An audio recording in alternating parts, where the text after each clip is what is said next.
What's coming up for Angela this season 2? I can't tell you. I knew you. Of course, right? Broad strokes. Big I don't know. I mean, Angela's quite different this season than she was in the first season, and I think the most interesting elements are this idea of brainwash. I wanted to dig deep. I wanted to figure out what her inner motivations were, and I started thinking about the implications of her mother's death and working at this company, and the kind of guilt and shame that you live with on a daily basis. And you know, a lot of people are saying, "Oh, she drank the Kool-Aid and now she's evil." And I think that what's interesting about her and so many and all the characters on the show is that they're so layered and realistic. It's like, yes, but also she was told by Terry Colby, if you want to make a change, this lawsuit means nothing. You have to work from within. You have to work your way up, and you have to actually get to a place where you can make those changes. And I would do the same thing if I were in her position.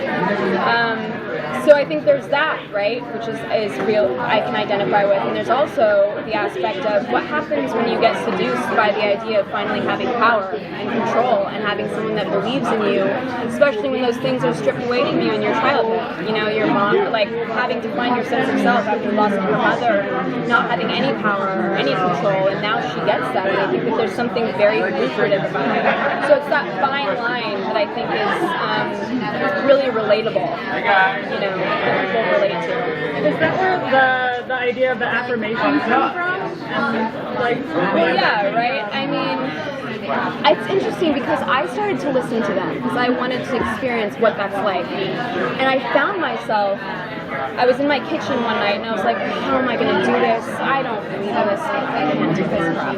And I was for an hour and a half, someone says like, you are beautiful. I am beautiful. I think you're beautiful. Over and over all these things. And I was washing dishes and I noticed that my mood started to shift. And it was weird because there was this one dish that I really hate washing and I grabbed it and I was like, doo-doo-doo, and I was like, I'm in a better mood. And that's when things started to click for me. And I thought, oh wow, what an interesting way to completely reform your body. Like completely reform it. And why, I was interested to know why she needs to do it so desperately. What pain is she trying to suppress? Because that comes up throughout the season. You start to find out what she's repressing. I mean, she's around Price, who, in the episode that just transpired, is literally saying, if you repress your emotions, you'll know what to do. And, and you see the positive affirmations. You see how she implements them and why throughout the series, which I think was such a good thing that Sam gave this character this season. Really, really interesting. So does she have a motive or sort of a plan in place, or is she just seeing where she can go? Something really, there's like 5 things this season that are totally unheard. I mean, things just keep getting slammed her way, and she just has to kind of, some things, oh, I wish I could tell you, but I can't. There's one thing that you totally would. The ending is absolutely insane. I asked him so many times, he wouldn't tell me what happened to me. And I guessed everything. I even went on like Reddit and did research. I was like, what is it? And I asked him, and he was like, you're never going to be able to guess it. And that's also what's so great about the show is even we don't know what is happening. So, and I would say tune in because everyone on the show goes through massive changes. That was actually one of the questions that I was curious about, which is that there are layers to the show itself, and you can watch it on different levels.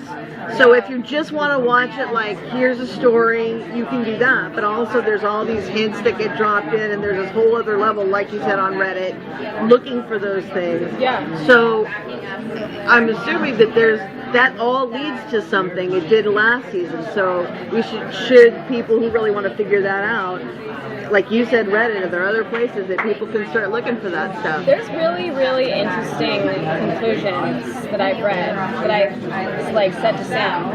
Is this what happens? Because this is pretty cool. What's your favorite fan theory? I'm not asking you to comment and think it's real, but what's your favorite fan theory? I don't know any recent fan theories.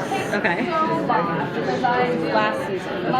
There's a new one. I didn't There's a new one. I like the new one. I didn't know about the scarf on the door. So this isn't a theory, but I didn't know that Mr. Robot's scarf was on the back of the door like the entire time in the first season. Did you know? Me either. Now I gotta go back and A lot look. of things like that that I actually didn't know. You might want to check that, but I think that that's right. Yeah, I haven't read any. There's one this season that Elliot is actually in a prison or a hospital, and that's why Prison. he's on like a regimen. Apparently there's a whole lot of bars in that house. Oh, that's really interesting. I guess what's so crazy about this show, I'm trying to put it together, like how people put the clues together in the show. I guess what's really interesting is like everyone, there's some people that I feel like might be onto things, and then as soon as they think that they're onto things, they're completely wrong. Like they like tiptoe, and then like it goes all the way over here, and then it goes all the way over there, and that like push-pull is really fun to watch. But we sit there. When we were doing this, we had 4 episodes that we didn't read, and we read them together for the first time in like this warehouse. And we were writing notes to each other on the table and passing them like, who's this guy? And just like that, and looking at Sam, and the whole time we take breaks and go outside and try to guess, and none of us guessed. So what I will say is, none of us guessed. None of us guessed correctly.